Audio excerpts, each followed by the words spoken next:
Well, I think a good teacher is someone who's kind and can give you ideas if you're stuck. They first tell us to do something, then they do an example, and then they send us off ourselves. If we have any problems, we can go to them, and then teachers can help us along. They give us a lot of time to think about it on our own so that we're interested in the topic and we're able to listen better.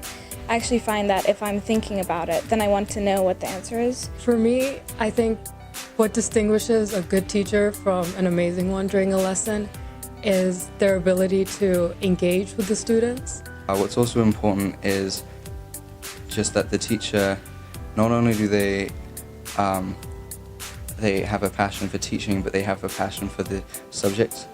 Because then, as a student, I find that teachers that actually enjoy teaching their lessons and subjects, it makes it more fun for the students, and it's easier to learn, whereas a subject where you just sit down and read from a book, it's harder to learn and less enjoyable that way.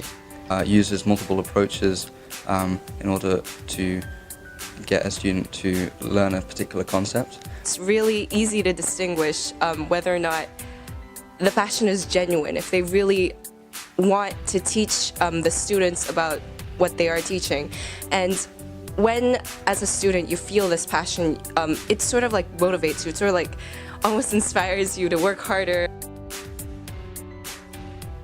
They can share ideas and collaborate together. Collaborate is something when other people, for example, another person and a person that your friend and another person work together, and then they share ideas and then they combine it into one big idea. What I think is a good lesson is where everybody's listening to the teacher, and sometimes it's because the teacher add a bit of humor to the lessons. I would like, for example, put like a video up so people can watch. Maybe don't always talk. In a lot of good classes, we take notes on what the teacher's talking about.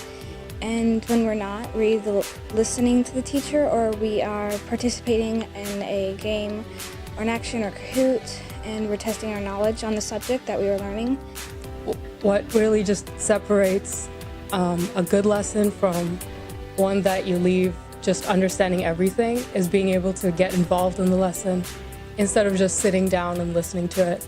I think in general, if by leaving students to do individual work in class, not only can the teacher then go around giving individual attention to students can start helping one another. Yeah, and that interaction between the student and the teacher is extremely vital to the learning and development of the student within that lesson, within that subject. For history, we have to do coursework, but we could choose from almost any topic that we've studied all year.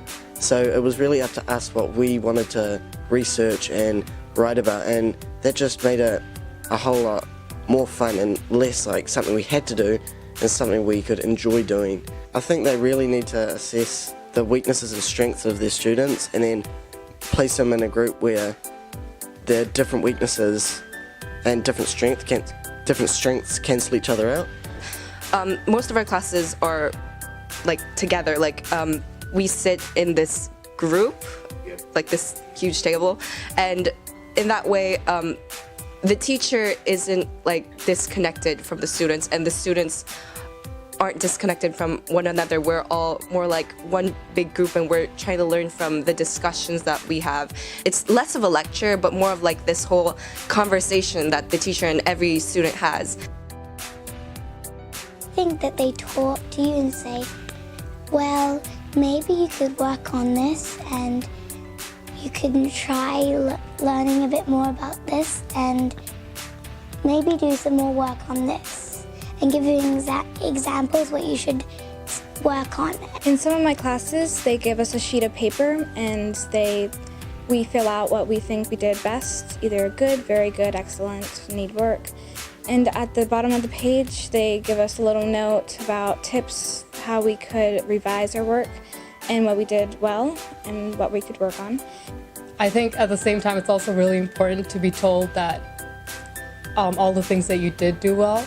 Having big assignments that you give feedback for isn't nearly as helpful as smaller assignments with constant feedback so that you can see your progress.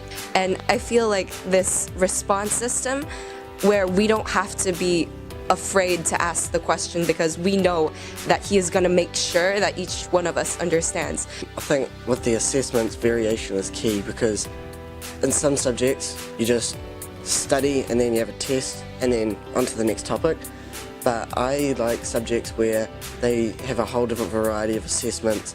Like you might write a paper on something, then you'll have a written test, but then they use online resources like Quizlet and Kahoot and all these different things that help engage the students.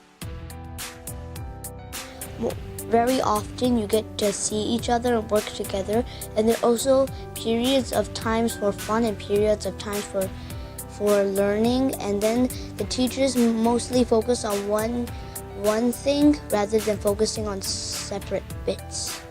I find that I really like having teachers from around the world and with different backgrounds. So yeah, I've been here for a very long time, and one thing that I always see is that everyone, whether it's in terms of students or teachers, is always trying to improve the school in some way. We're always trying to make this a stronger community.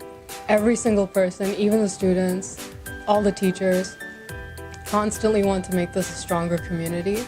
I also appreciate how this is a school where the students appreciate learning. I think I'd say the community because in secondary, our school's not a huge school with thousands and thousands of students, and like I'll see people in the hallway and I'll recognize most of the students in secondary and we get along. Like we're not best friends, but we still get along, we say hi. And then the teachers, like I see them 5 days a week and they're a big part of the community, and the students and teachers get along well.